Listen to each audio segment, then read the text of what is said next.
Zero. Okay. F0 na yun.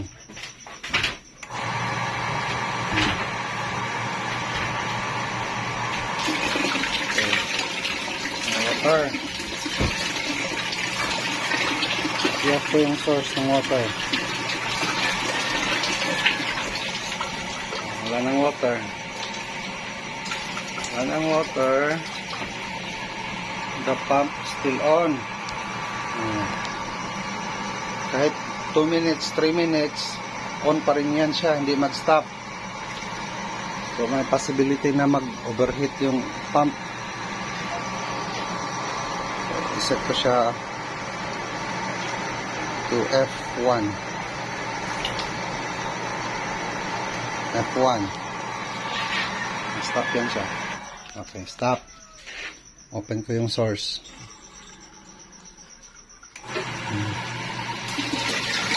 On. On water. So, off ko yung source.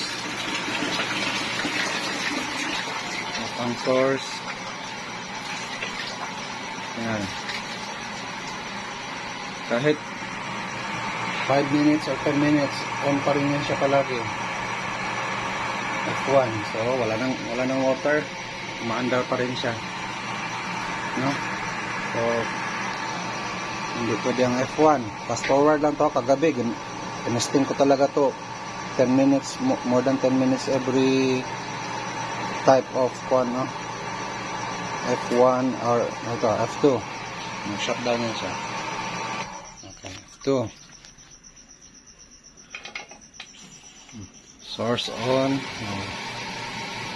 May water. May water siya ha. May water. And then, i-off ko yung source.